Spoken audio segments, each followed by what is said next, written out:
In this video, I will discuss several topics including stress, growth and development, adolescence, and vulnerability. I will also show how these different kinds of vulnerabilities and risk factors can interact with one another. First, let's define stress.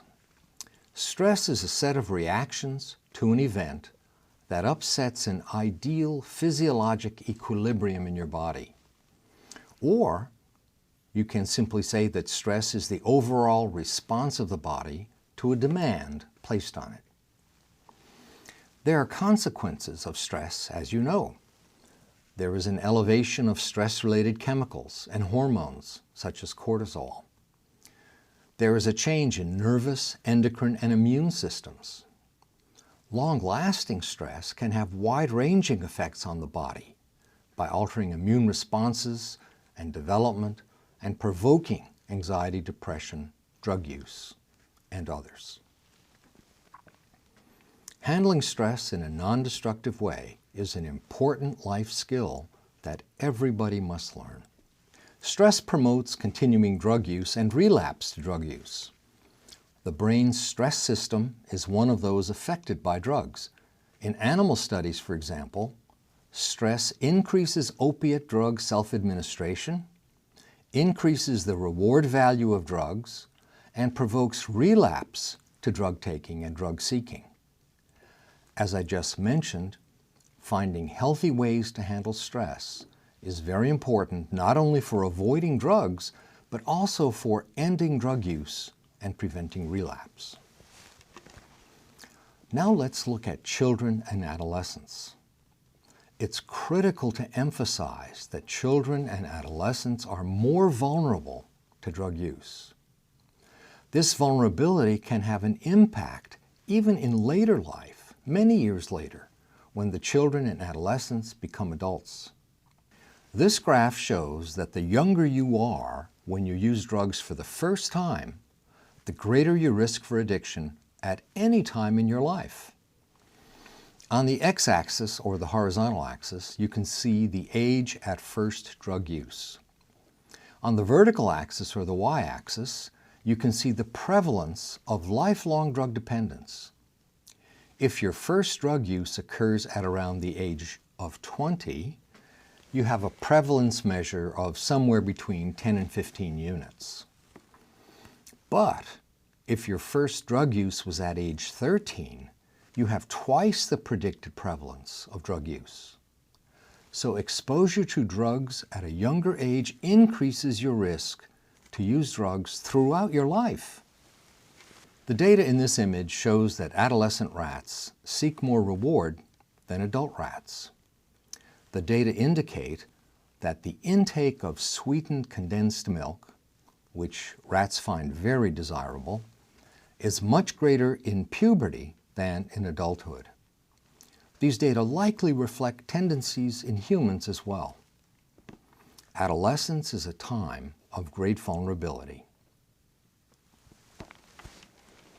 Consider this interesting experiment, which involves the separation of rat mothers from their pups for a temporary period immediately after their birth.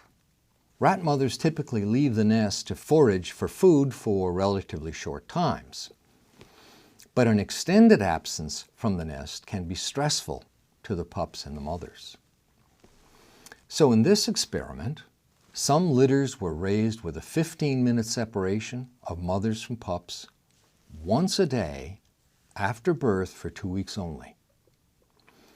Other litters were raised with a 180-minute separation. The 180-minute separation is stressful. There are no other differences between the groups in these experiments. After the 2 weeks of once daily separation, all of the litters are raised in exactly the same way. It's only during the first 2 weeks of life that there's a difference. But when the pups are adults, months later in life, they are allowed to self-administer cocaine or alcohol, and both groups are compared. The data show that the adults who were separated from moms for 180 minutes when they were pups have a greater preference for alcohol. The results are the same for cocaine. We conclude that early in life stresses can affect behavior and vulnerability into adulthood. This is a striking result. Temporary separation of newborns from moms once a day for just 2 weeks changes the animals forever. As adults, months after the treatment, their drug intake is changed. This is true for both cocaine, which is a stimulant, and alcohol, which is a depressant. Otherwise, the groups look the same. They have the same body weight and appearance. Again, early development is a time of considerable vulnerability. Early in the course, we mentioned that we must be cautious when applying results of animal studies to humans. So care must be taken when we think about this result and its applicability to humans. But actually, there is some data saying that early life stress affects drug taking in humans when they're adults.